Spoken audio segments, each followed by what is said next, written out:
Slip city امریکہ کا آخری آزاد شہر۔ معزز دوستو، میں ہوں فیضان علی اور آپ تمام سننے اور دیکھنے والوں کو السلام علیکم۔ دوستو، کیا آپ نے کبھی ایسی جگہ کے بارے میں سنا ہے جہاں نہ کوئی قانون ہو، نہ ہی کوئی روک ٹوک اور نہ ہی کوئی حکومت؟ کیلیفورنیا کے بے آب و گیا صحرا میں ایسی ایک چھوٹی سی جگہ چھپی ہوئی ہے جسے سلیپ سٹی کے نام سے جانا جاتا ہے۔ یہ وہ شہر ہے جسے امریکہ کا آخری آزاد شہر کہا جاتا ہے۔ یہاں دنیا کے ہر گناہ کا کھیل کھیلا جاتا ہے اور ہر شخص اپنی مرضی کے مطابق زندگی گزار رہا ہے۔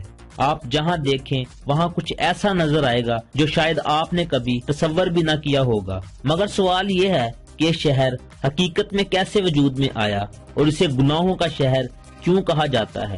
یہ سب جاننے سے پہلے آپ سے اتنی سی گزارش ہے کہ کمنٹ سیکشن میں ہمیں یہ ضرور بتائیے گا کہ آپ کس ملک اور کس شہر سے ہماری یہ ویڈیو دیکھ رہے ہیں۔ پیارے دوستو، سلیپ سٹی کی بنیاد ایک فوجی اڈے پر رکھی گئی تھی جسے 1940 میں امریکہ نے دوسری عالمی جنگ کے لیے تیار کیا تھا۔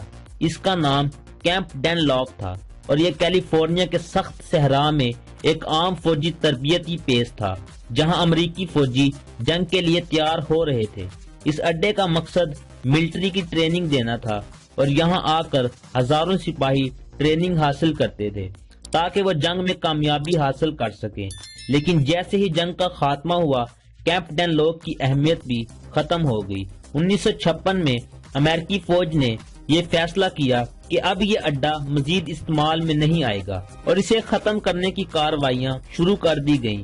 سب کچھ ہٹا دیا گیا، عمارتیں گرا دی گئیں، لیکن صرف ایک چیز باقی بچی اور وہ تھی بھاری کنکریٹ کی سلیبس جن پر کبھی فوجی عمارتیں کھڑی تھی۔ یہ وہ جگہ تھی جہاں ایک نئی دنیا کی تخلیق شروع ہوئی۔ 1960 اور 1970 کی دہائی میں، خاص طور پر ویتنام جنگ کے بعد، امریکہ کے نوجوانوں میں ایک احتجاجی لہر چل رہی تھی۔ جنگ کے خلاف تحریکیں زور پکڑ چکی تھی اور لوگ نظام کے خلاف آواز اٹھا رہے تھے۔ اس دور کے بے شمار نوجوان، آرٹسٹ اور آزاد خیال لوگ سلیپ سٹی کی طرف رخ کرنے لگے۔ یہ وہ وقت تھا جب سلیپ سٹی کی کہانی نے نیا موڑ لیا۔ لوگ یہاں آ کر خیمے لگانے لگے، پرانے ٹریلرز میں رہنے لگے اور جو کچھ بھی ممکن تھا اس سے اپنی زندگی گزارنے لگے۔ سلیپ سٹی وہ جگہ بن گیا جہاں آزاد خیال، سسٹم سے باہر رہنے والے اور اپنے فیصلوں میں خود مختار افراد زندگی گزارنے کے لیے اکٹھے ہوئے۔ اس تبدیلی کے بعد سلیپ سٹی ایک ایسی کمیونٹی بن گئی جس میں نہ صرف سماجی پابندیاں نہیں تھیں بلکہ یہاں اپنے اصولوں کے مطابق زندگی گزارنے کا موقع بھی تھا۔ یہ وہ وقت تھا جب سلیپ سٹی نے اپنی شناخت بنائی اور یہ مقام آزاد خیال لوگوں کے لیے پناہ گاہ بن گیا۔ یہ امریکہ کی وہ جگہ ہے جہاں کوئی پولیس نہیں، کوئی حکومت نہیں اور نہ ہی آپ پر کوئی ایسا معاشرتی دباؤ ہے جو عام زندگی کا حصہ ہوتا ہے۔ یہاں زندگی آزادی کے عروج پر ہے اور یہاں کے باشندے اپنی مرضی سے جیتے ہیں۔ جب آپ سلیپ سٹی میں قدم رکھتے ہیں، سب سے پہلے جو آپ کو چیز نظر آتی ہے وہ ہے یہاں کے مکانات۔ سلیپ سٹی کے باسی اپنی رہائش کے لیے جو مواد استعمال کرتے ہیں وہ آپ کے لیے حیران کن ہو سکتا ہے۔ یہاں کے لوگ اپنے گھروں کو پرانی گاڑیوں، ریسائیکل کی ہوئی اشیاء اور کچرے سے بناتے ہیں۔ کچھ لوگ خیموں میں رہتے ہیں، کچھ ٹریلرز میں اور کچھ نے قدیم کنکریٹ کی سلیب پر اپنا گھر بنا لیا ہے، وہ سلیبس جو کبھی فوجی عمارتوں کا حصہ تھی۔ یہاں آپ کو دیواروں پر رنگین گرافکس نظر آتی ہیں جو نہ صرف آرٹ کی شکل میں خود کو ظاہر کرتی ہیں بلکہ اس میں چھپے پیغامات اور کہانیاں آپ کو اس جگہ کی حقیقت کے بارے میں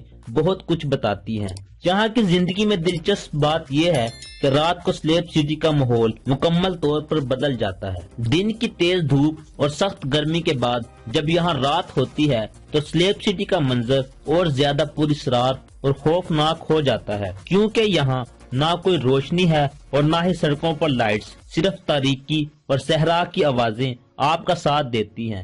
گلیوں میں سناٹا ہوتا ہے اور سلیپ سٹی کا پورا منظر بہت ہی عجیب نظر آتا ہے۔ لیکن یہ بھی سچ ہے کہ یہ وہ لمحہ ہوتا ہے جب سلیپ سٹی کے باسی خود کو زیادہ آزاد سمجھتے ہیں۔